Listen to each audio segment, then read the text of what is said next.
Hey, what's going on, good people? This is Coach Donald with Training Well Done. Here for you to teach you the what, the why, the how of good quality training. And today we're going to talk about why you're not losing weight.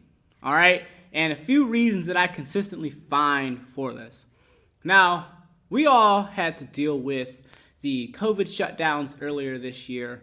I, for one, had a big moment over a stretch of mindfulness. And when I think about people's health, fitness, performance, a lot of it really revolves around mindfulness. And what we're going to talk about in this episode is about mindfulness. Now, people that I've come in contact with, just my personal life, through my gym, and through other aspects, fall into a couple categories. They got really fit, lost weight, or something along the lines of what they wanted to happen to their bodies. And then other people, they got less fit and they ballooned up in weight and they packed on the COVID-19. And so, not to say that there aren't people in the middle, but I consistently hear a lot of conversation about one way or the other. And surprisingly, I ended up losing weight. And I wasn't trying to lose weight, but there was an increased, if I'm going to be really honest, frugality with how much I was eating and a high level of increase in activity. And there was a mindfulness of how much I was eating, when I was eating, what I was eating, and then a big mindfulness on staying active just to manage anxiety a lot. I was running like 6 days a week, 5, 6, 7 days a week, whereas traditionally I might run like 3 days a week at most. And so there was a big shift in that activity. And I found a lot of people did fall into that category, or many others fell into this shift of, I'm going to do a lot less because I'm stressed and because I have to work from home and this, that, and the third. So this is also looking at overall, people struggle to lose weight. Now, this is like a multi-billion-dollar industry with health, fitness, especially when it comes to weight loss, because we live in a world of plenty. Well, we live in a country of plenty, at least. And so we have indulgence, we have high level of access to foods that are just not that optimal for you. So I'm going to talk about a few things, but I want to lead in with my general recommendation that I make for people to eat well. To have a plant-based lifestyle eating, that is not to be vegan or vegetarian per se, but that is that most of the food that you eat should be a plant that when you say the name of it, you can point at it like, it's that. It's broccoli. Oh, it's Brussels sprouts. Oh, there's sweet potatoes. Oh, those are navy beans. All right? Not, that's a noodle pasta. That's not, while yes, it comes from grain, it's highly processed, so it's not a plant anymore. You feel me? Catch my drift here?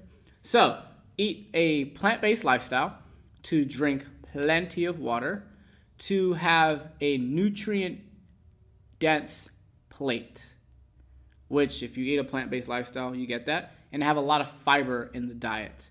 And you want fiber-rich carbs when you do eat the carbs. So that is how I generally view eating. Now, let's get to the fun part. First, number one, consistency. People often struggle with being consistent at what they're doing. People will jump off the deep end to get into being keto, jump off the deep end into eating all plants and cutting out meat, jump into the deep end of this fad and that thing, and they don't end up being consistent at it. So when you think about how we eat, we can eat 10,000 meals in a year.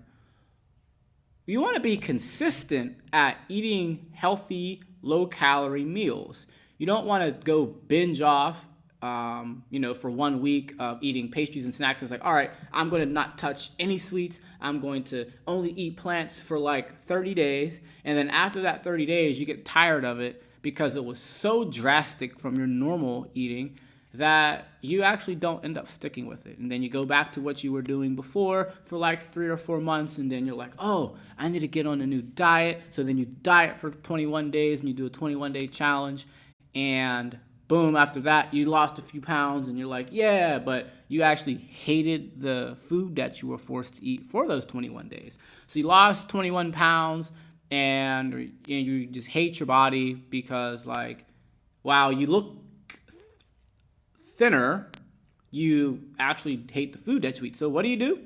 You go back to eating the food you ate before, and then boom, you gain 30 pounds this time. And you just play yo-yo all this time instead of finding a style of eating that is, low calorie, high in plants, tasteful. You have some level of, pastries or sweets or desserts or your fatty foods, whatever it is that's your calorie vice.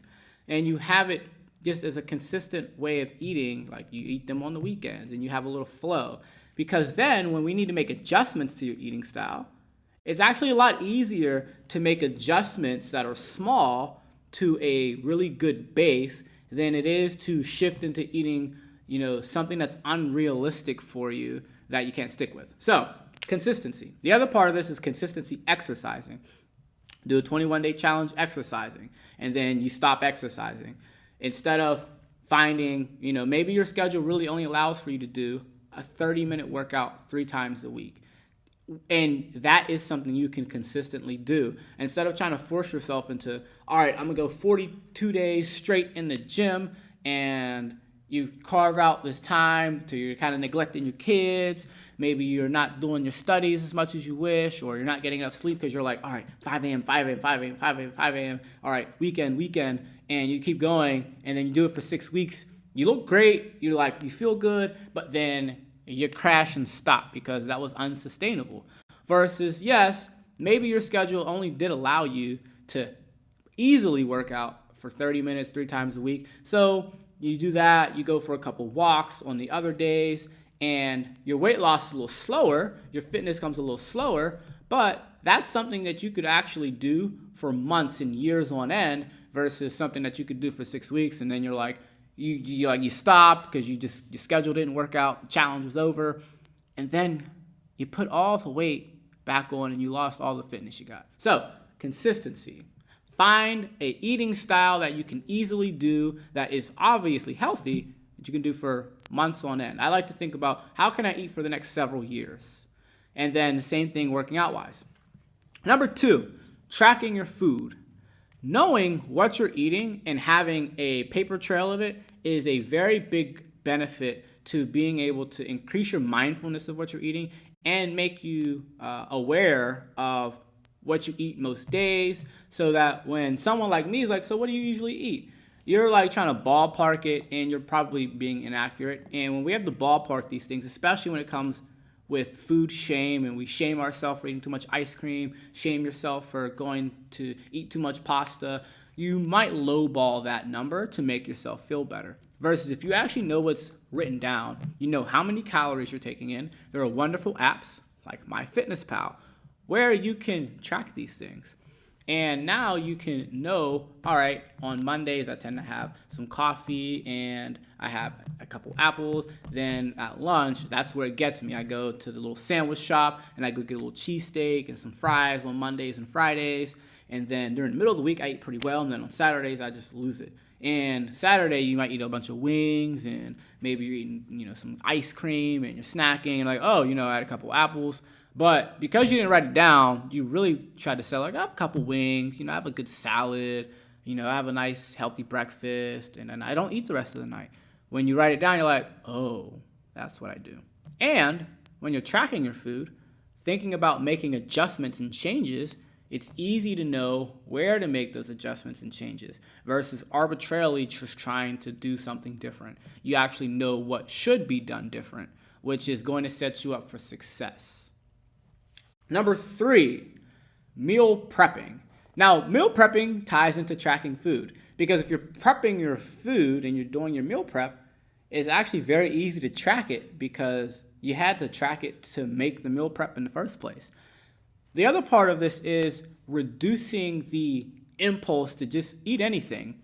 When you meal prep, you are now intentionally saying, I'm going to eat these portions of these types of foods, and I'm going to cook them ahead of time, because if there's one thing that will lead us to the perils of nutrition or lack thereof, it is not knowing what you're going to eat.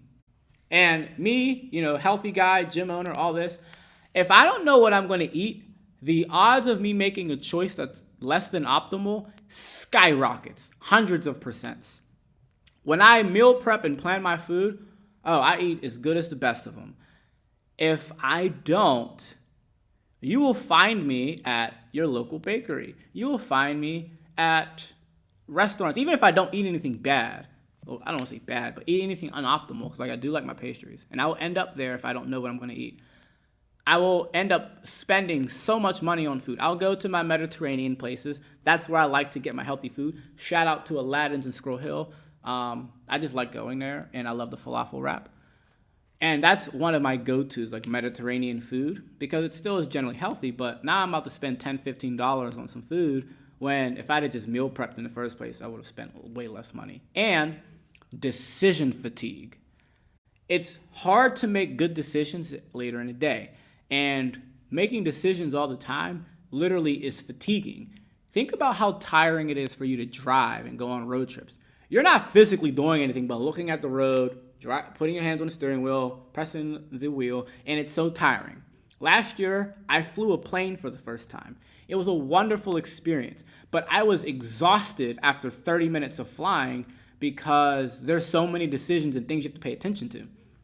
When you have to go through your day and you sit down and think, where should I eat? That eats up time in your day. That also literally makes you weary in the first place. And if you do that late enough in the day, you're going to make a poor choice. So meal prepping helps you make better choices about what you're going to eat.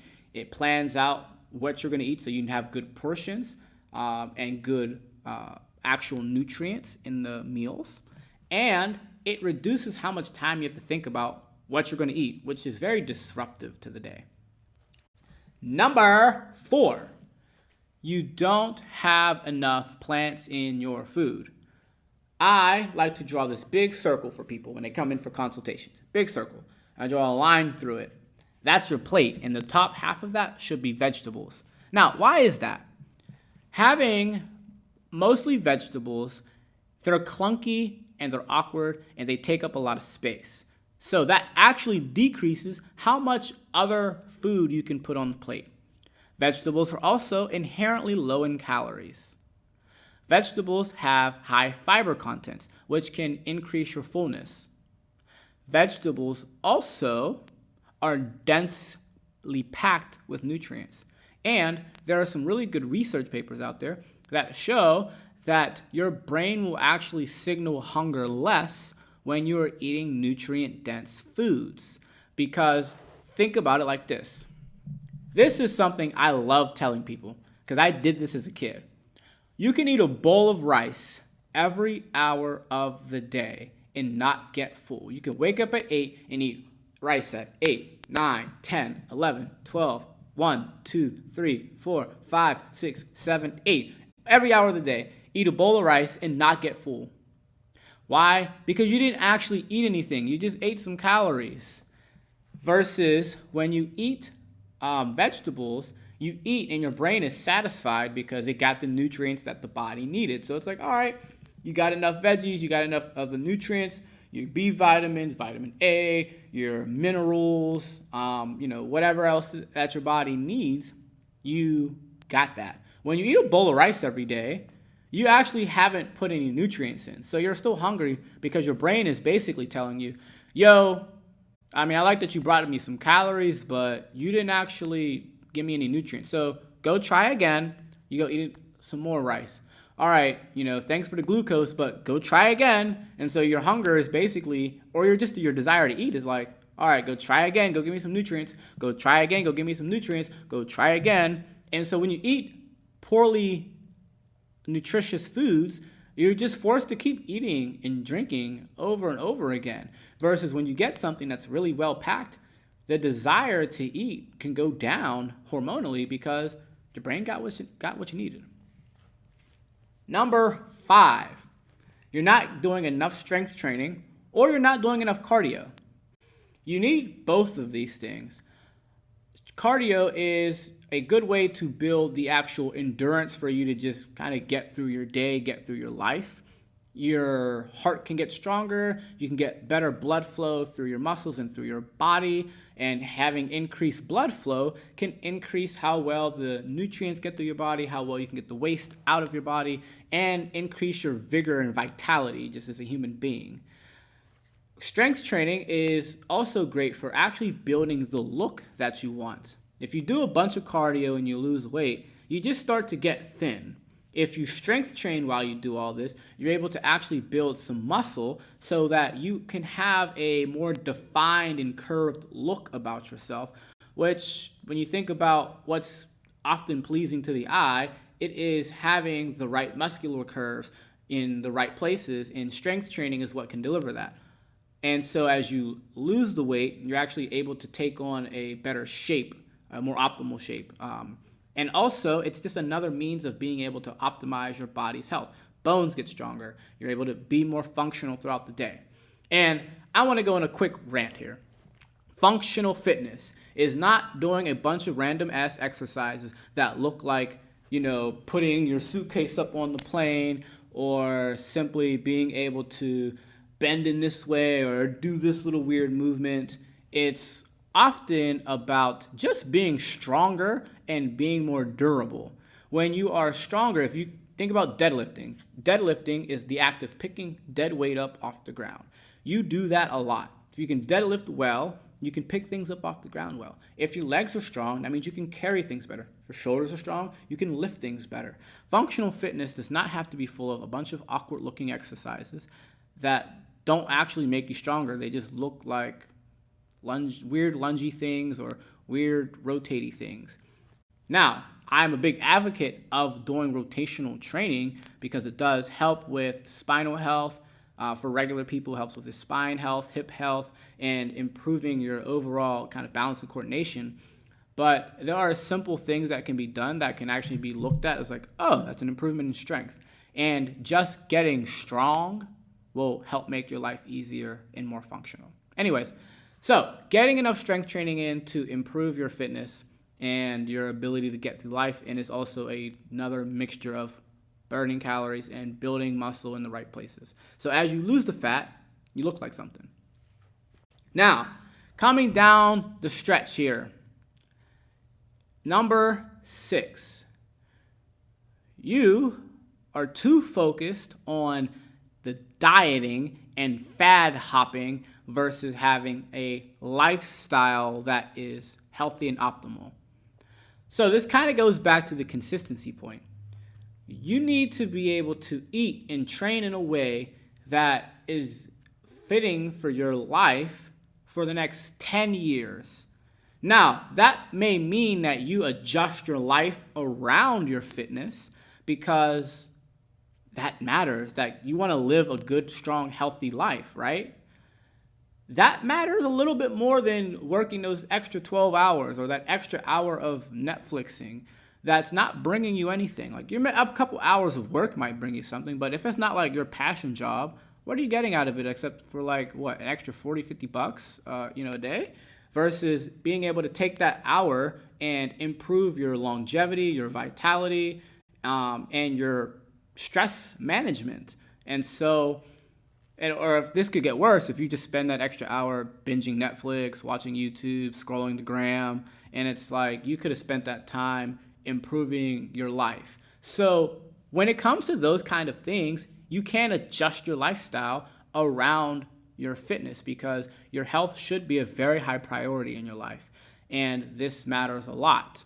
So that may be waking up earlier. That may be having a conversation with your job or your business, like, I'm going to start my day later so I can work out in the morning. And creating a lifestyle that says, I'm going to eat at these times. I'm going to make sure I pack my food. I'm going to make sure that these are the days I go out to eat, and putting some structure in your life, because I'm a strong advocate of discipline equals freedom. And that sounds counterintuitive to people, but when you live a disciplined lifestyle, it actually allows you the freedom to be who you want to be. I'm going to say that again. When you live a disciplined lifestyle, it gives you the freedom to be who you want to be. When you are just flying by the whim all of the time, whether that's just as who you are as a person, I'm going to just do this thing and that thing and have no boundaries with it, Or when it just comes to food and I'm gonna eat this, I'm gonna eat that, I want this, I'm gonna try this fad, I'm gonna try that fad, versus having a flow, you never actually become something. Versus now, when you say, I'm gonna have these boundaries on the type of food that I'm gonna eat, I'm gonna have these boundaries on, I'm gonna eat these tasty snack foods, but I'm gonna say I'm gonna eat them on Wednesdays and Saturdays, not just whenever I feel like it. Well, I'm gonna say I'm gonna work out Monday, Wednesday, and Friday at 5 in the morning or at 7 at night, and then I'm gonna do every other Saturday of some boot camp or something like that. And you put that structure on your life, you actually start making progress to being this type of person that you want. I mentioned 10,000 meals in a year. Think about 365 days, 3 meals a day. You get the picture here. So when you now become this person who has discipline, you say, I want most of my 10,000 meals to look like this. A year later, now your health, your fitness, your physique is in a different place because you're thinking about having a lifestyle. Now you can become the person you want versus you put no forethought into how you're going to live. And so you actually don't end up becoming who you want to be, yet you have quote unquote freedom of choice. Freedom of choice will lead you down some bad places if you don't put your own boundaries on them.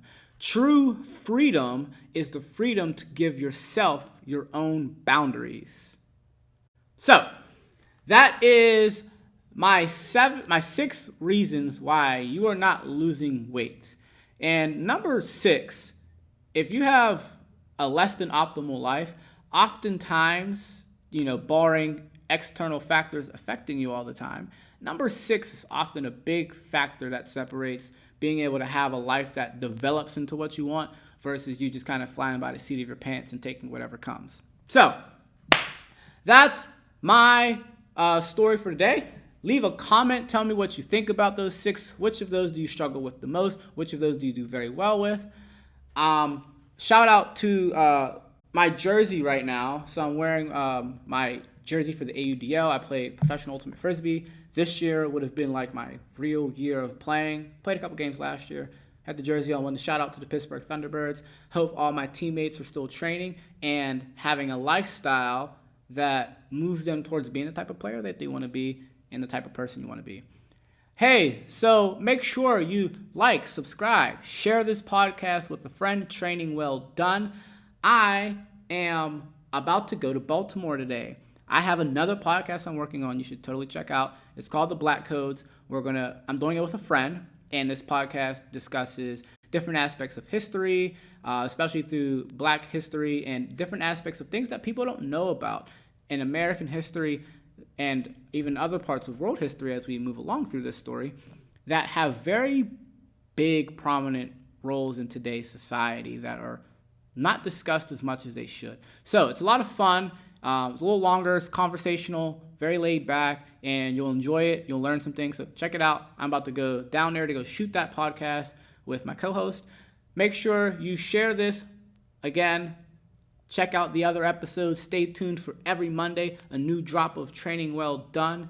And also, this is my, if you're watching the video, GHP Bucket Hat. So shout out to Parkour Athletic Apparel. If you want to grab you a GHP Bucket Hat, click the link in the description and go grab you one of these and shoot me a photo on the gram of you sporting your GHP Bucket Hat, okay? So enjoy your day.